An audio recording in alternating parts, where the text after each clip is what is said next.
to Say More from Boston Globe Opinion. Filling in for Shirley Leung this week, I'm Kimberly Atkins Stohr, senior opinion writer and columnist here at the Globe. It's January of a presidential election year, and that can only mean one thing. Primary season is here. With President Biden running for re-election, all eyes are on the Republican race. Although, with former President Trump so far ahead in the polls, it makes you wonder why the other candidates are even bothering. Will Trump continue to dominate? Can one of his primary rivals stage an upset? To answer that, today I'm joined by some experts here at the Boston Globe to get their takes. James Pindell is a political reporter. Carine Hajjar is an opinion writer, and Scot Lehigh is an opinion columnist. It's great to have you all here. Thank you. Nice to be here. Good to see everyone. Scot, I want to start with you. We have a former president that is leading the GOP contest as if he were an incumbent. Yet he has been impeached twice. He lost the presidency in 2020. He's facing 91 criminal counts plus a lot of very serious civil trials. How different is this GOP primary from anyone you've covered before? In a macro sense, it's night and day, really. This is very, very different, hugely different.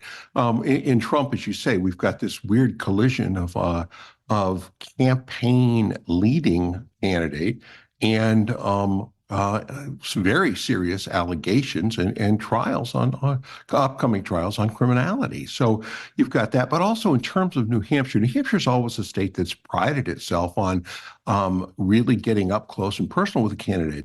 Candidates usually are required to come up and subject themselves to questions and do what they call town hall meetings and really, take questions, really be vetted by the voters of New Hampshire. That doesn't obtain at all with Trump. He's not debating. He does occasional sort of celebrity fly-in events to New Hampshire, but he is largely absent from the process. So yeah. I would say it's a really different look for New Hampshire. So, James, you have written that if you squint, this year actually feels very similar to previous years. What do you mean? Well, you got to really, really, really squint. Let's be clear about that.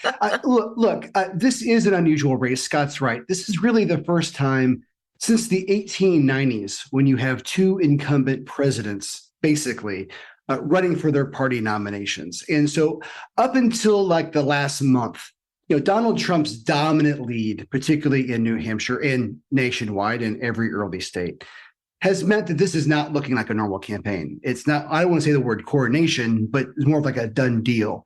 Though the surge of Nikki Haley does seem to give some regular contour to this race. Donald Trump is now a front runner, not the obvious inevitable nominee. I think he's still likely to be the nominee, let's be clear.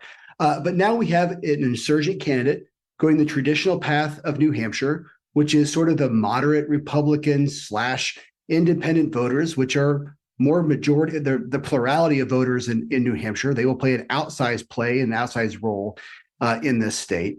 And then you have, Ron DeSantis out in Iowa trying to play with evangelicals. There is some normal lanes. There have been no lanes, as we typically talk about in terms of where they fit ideologically or personality-wise, up until the last month or so. But, we just had a Boston Globe poll come out earlier this week showing that once again, Donald Trump is still up by 20 points over Nikki Haley. So whatever surge she had seems to have leveled off a little bit. But nonetheless, you can sort of see how this is not just not just a done deal.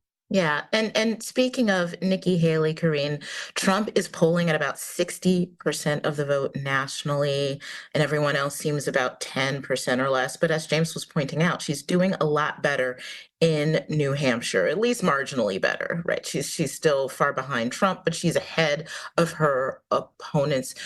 Carine, do you think she'll be able to pull away from the pack in a way that is meaningful in New Hampshire?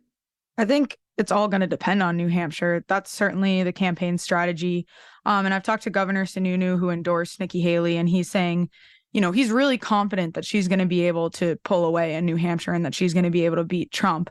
And at the very least, even if she doesn't beat Trump, doing very well in New Hampshire could give her the momentum to go into South Carolina, her home state, and have a great showing and kind of break the narrative that Trump is a done deal, as James was saying. So that's their strategy, and it's really all going to come down to New Hampshire. And I think folks like Sununu and even Chris Christie has been going around saying that he's not so sure about Trump's polling numbers. He thinks that there might be a reverse sensation to what happened in 2016, where people were kind of underpolled on their support for Trump. Christie and folks like Sununu think that that support is being overestimated in this election. So I guess we'll have to wait and see. But for Haley and for the others, it all depends on New Hampshire. Scott, you recently wrote about Chris Christie pretty positively. What do you think about him as a candidate? Well, I do think he is right where he says he's the only one who is really going straight at Trump on the issues that that people should be concerned about. And Chris Christie's got a high negative because people don't want to hear, Republicans do not want to hear nasty things or tough things said about Donald Trump.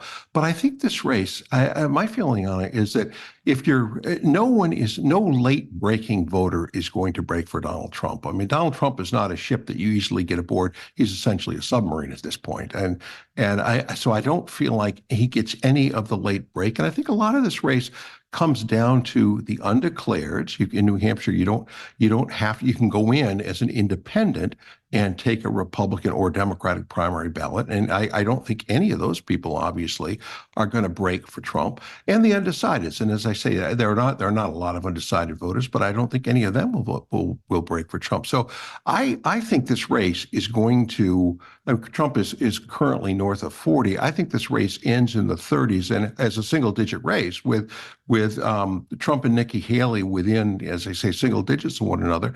And I expect that will play as a pretty good showing for her.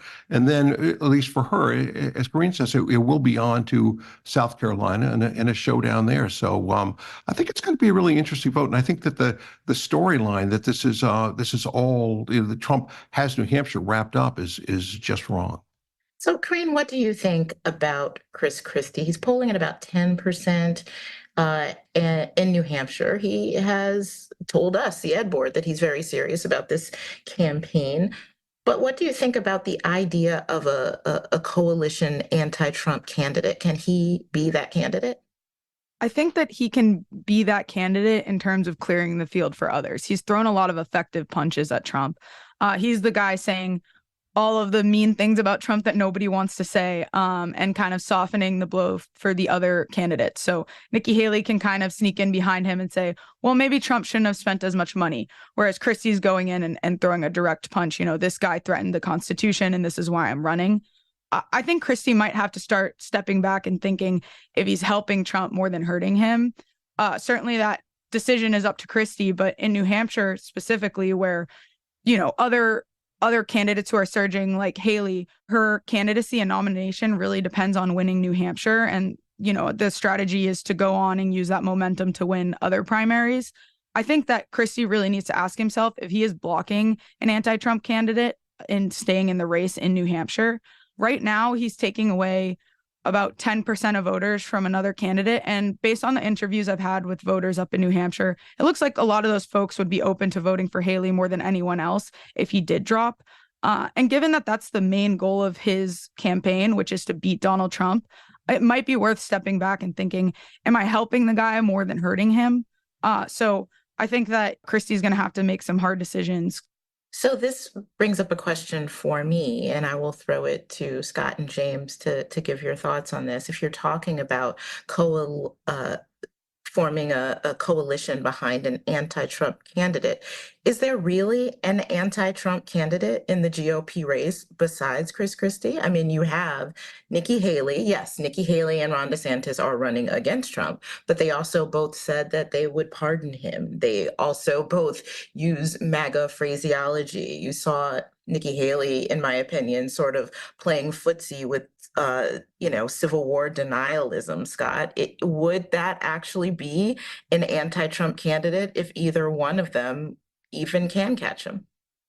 Well, that's what I say. I think both of these guys both DeSantis and Haley are running in the MAGA accessible space. They don't want to say anything here that will alienate Trump supporters. So if something happens to Trump legally, or if his campaign falters, that they would be ruled out. And Christie's different. I mean, he is banging the Trump tree, and they're there with a basket waiting for the crab apples to fall, maybe for them.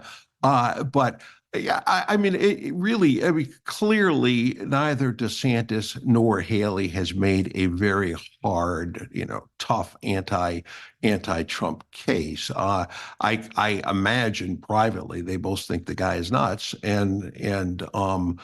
but they just aren't willing. They aren't willing to come out and say that because they want to, as I say, they want to remain acceptable for his vote. So I think the Trump people have pretty much closed their mind to hearing anything negative about Trump. But as I say, I don't think that necessarily is a determinative vote in New Hampshire. Is it as we move south? Well, we'll have to see. Yeah, James, do you think that there is a non-MAGA lane in the GOP primary?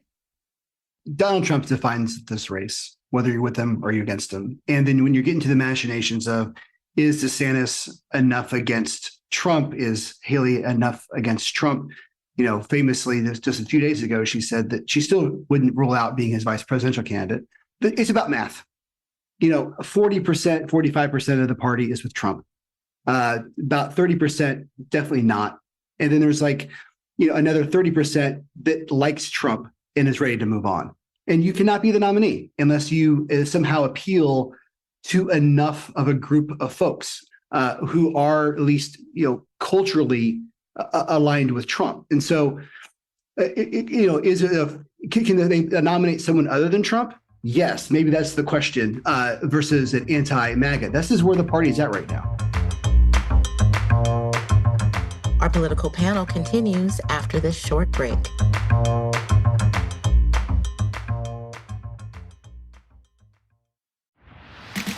Running a successful business is no easy feat, which is why it's essential to find a trusted bank who understands your needs. Eastern Bank offers innovative solutions, expert problem solving, and one-on-one banking relationships built on trust.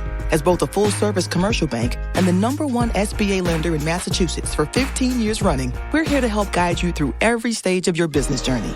See how we can help you achieve your business goals at easternbank.com/business. This is what it sounds like. Member FDIC. So let me step back for a minute and talk about New Hampshire as the first in the nation primary. That is something that has been debated a lot, whether it should be, what actually does it measure. In full disclosure, I don't think that the voters of New Hampshire, as important as they are representative of the broader American electorate, both because they're so savvy, they're used to the candidates coming and making their pitches to them almost personally, but also the demographics of the state don't reflect the rest of the country. I want to hear all of you guys' thoughts. I'll start with you, James, since you've probably spent more time in New Hampshire than anyone I know. First in the nation primary, how have you seen that debate play out, if at all, this year? Well, it's been a huge topic, particularly because the Democrats tried to take it away. Look, New Hampshire is the sort of general election argument. Well, fine, this is a swing state. We allow independents to vote. You have both the base and independent voters working together.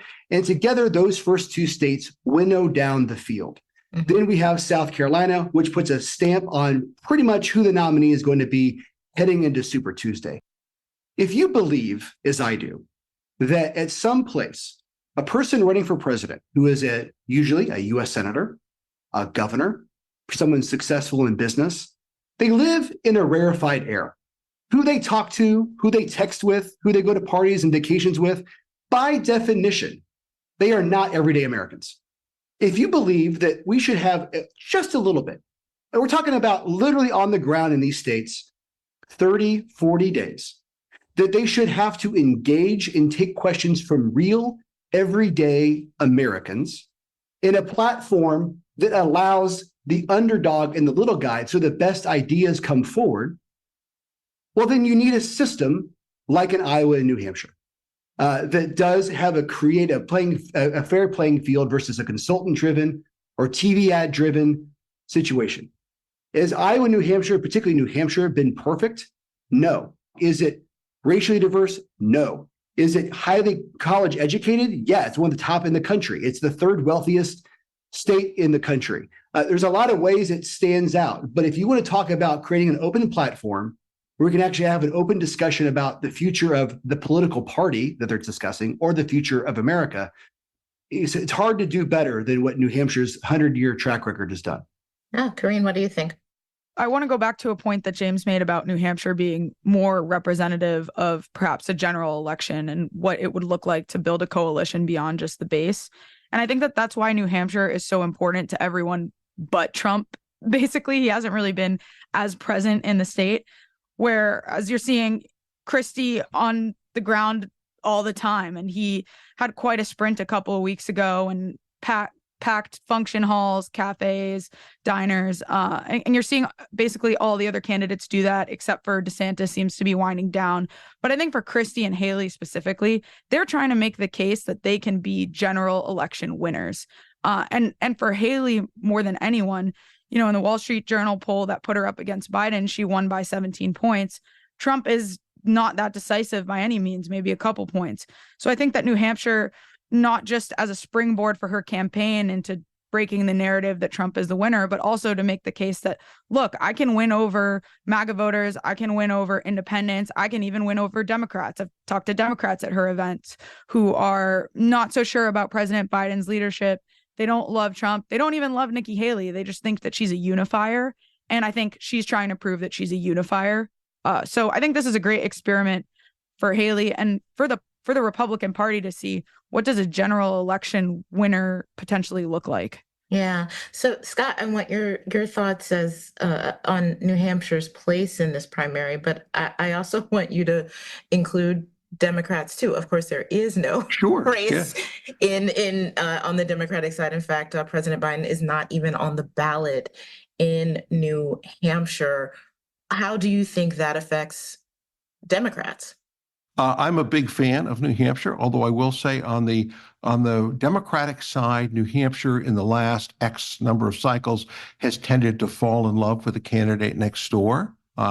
Bernie Sanders, obviously, John Kerry, Mike Dukakis. On the Republican side, Mitt Romney, although I think he was the best candidate in the field.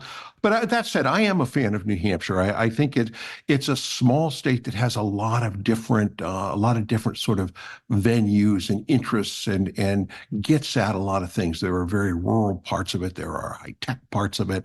There are less now than used to be, but kind of old economy parts of it. And you can test messages and you can get a lot of different socioeconomic segments of the population.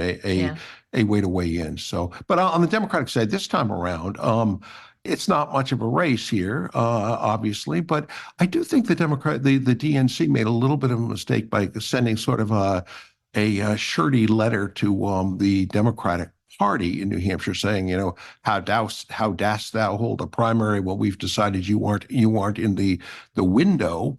New Hampshire has a tradition here, and there could be a little bit of a backlash there against Biden because the DNC, of course, is Biden controlled. That's very interesting. Well, speaking of Joe Biden, James, he has been using this primary time to do things like give big speeches. Like he gave a big speech near Valley Forge about democracy. He spoke at Mother Emanuel AME Church in South Carolina, where that horrific shooting took place in 2015. He's sort of trying to touch on bigger themes as opposed to taking on who his presumptive nominee, according to this conversation, will be Donald Trump head on. What do you think about that approach? Well, number one, he's only been doing that the last couple of weeks. He's been largely not campaigning at all or putting together any particular campaign, particularly as it relates to the 6 important swing states that are involved. Joe Biden is deeply, deeply, deeply unpopular. He could have been challenged from a primary from the left on any sorts of ways. And he knew that challenge would happen in New Hampshire. This is traditionally where that challenge it happens, where New Hampshire likes the underdog. They like the person to go against the establishment. So he says, I'm going to pick the one solid state that I've got, South Carolina, to go ahead of that. Now, call me a cynic. However, That is actually a factual thing that just happened here. But what is he doing? Again, I don't think he's doing enough for his reelection, number one. But also, I mean, what's so wild about this race going forward is that we're going to spend all this time talking about, and we've already doing it. We've done it the last couple of weeks. Is Joe Biden doing enough here? Tactically speaking, is the White House too controlled? Is his Bidenomics, is that a phrase that's working, or we should get rid of it now? No. We have much bigger issues going on. Will Trump be convicted? Number one. Number two, what role will third-party candidates play if they even get on the ballot? I mean, we have got other factors here in a very tight race, which are actually going to control things more than a positioning or speaking at this very important church in South Carolina, or speaking about the future of democracy that actually probably will decide this race more. Can I just do a little follow-up, James? You brought up third parties. There's also at least one other Democrat in this race. Do you think that they could hurt Joe Biden? Yeah. I mean, I think they are the huge X factor among with other X factors in this race. I mean, Joe Manchin's appearing in New Hampshire the week of the New Hampshire primary. I guess right before the New Hampshire primary. So he's sitting out there. Look, I don't know how many credible candidates there will be as a third party, but the math is the math. We have no labels sitting out there. Obviously, you've got Green Party sitting out there. Cornel West, obviously running as an independent. Their ability, one of the most important stories in this presidential race is their ability to get on ballots in these states, which is very hard, and then their ability to execute even in one or two states. So, Scott, in a recent column, you wrote that it seems like the January 6th insurrection turned a lot of previous Trump voters away from him and towards other candidates. How do you think that sentiment will play out in New Hampshire and beyond, even the general election? Well, I talked to people. Now, these were people at a Christie event. So they obviously were looking around for a different kind of candidate. But I was surprised when I talked to them in that some of them were, you would expect that sentiment of an undeclared independent voter.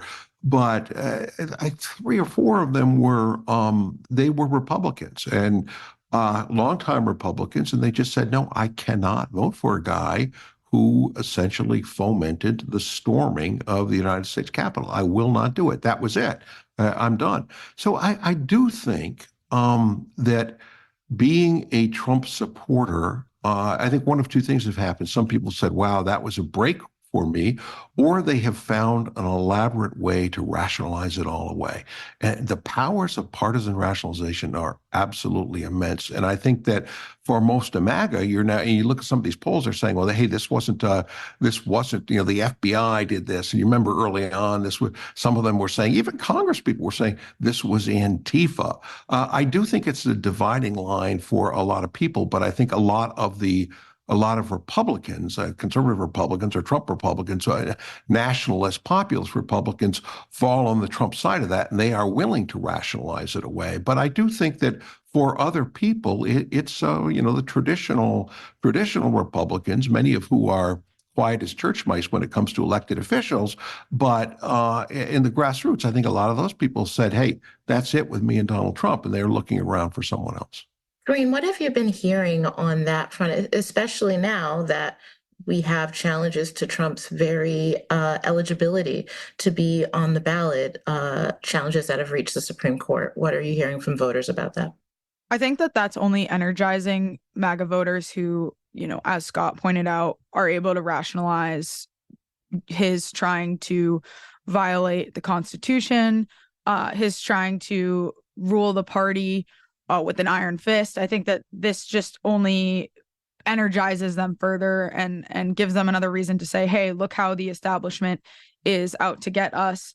But there are also a lot of tired Trump voters, and I've met a few at Haley events mostly who like that she doesn't openly bash the president, but that she is an alternative that hits on some of their policy goals and also comes with less baggage. So I do think that there is a movable aspect of the Trump voter base. And a lot of them will tell me, I really like what President Trump did when he was in office. I'm tired of his antics on stage. I'm tired of what he says on Truth Social, but I like what he got accomplished.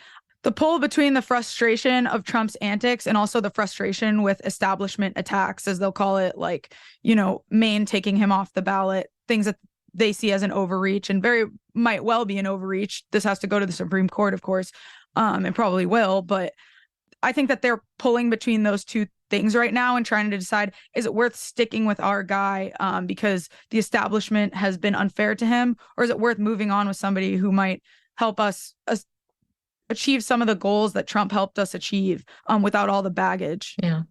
There's something that Scott and Carine both said that reminds me of this point. Sometimes it's not what people are saying, it's sometimes what they're not saying. So let's go back. When you have an incumbent president, Joe Biden is running for re-election, the party out of power usually focuses or has a heavy conversation on one thing: electability. Joe Biden last time, it was all about who can beat Trump. That was the number one issue, more than the economy or anything else. Before that, it was Mitt Romney. Yeah, well, who can beat Barack Obama? Mitt Romney's like, I have the ability, whatever. He was the dominant frontrunner throughout that whole race. John Kerry in the 2004 race, remember, we dated Dean and then we married Kerry because he was the one who could be electable, okay? What we are not talking about at all is electability. So when Carine mentions that, here's Trump, or your question, possibly getting off ballots, which there's no way the Supreme Court's going to kick him off. But nonetheless, the fact that we're even having this conversation and the fact that Nikki Haley is up by, depending on what poll you look at, Joe Biden, is losing to Donald Trump by like 3 or 4 points. But he's losing to Nikki Haley by 11 or 17 points in one particular poll. And the fact that that's news to a lot of listeners is a dramatic departure from pretty much every single campaign, from dog catcher that has an incumbent to governor that has an incumbent to a president that has an incumbent, which is one more example of how this race is so deeply unusual. Electability is the word of the day, delivered by James Pindell, political reporter here at the Boston Globe. Also joining me today was Carine Hajjar, an opinion writer at the Globe, and Scot Lehigh, who is an opinion columnist and a novelist. His first novel is called Just East of Nowhere, and it was just published. Thank you all for joining me on Say More. Thank you. Thanks, everyone. Bye-bye. Say More is a production of the Boston Globe. Today's episode was produced by Anna Kusmer with help from Scott Helmet. Our editor is Jim Dow. Our engineer is Uzair Ahmed. Our music is from APM Music. If you like the show, please follow us and leave a review on Apple, Spotify, or wherever you get your podcasts. You can also email us at saymore@globe.com. I'm Kim Atkins Stohr. Thanks for listening.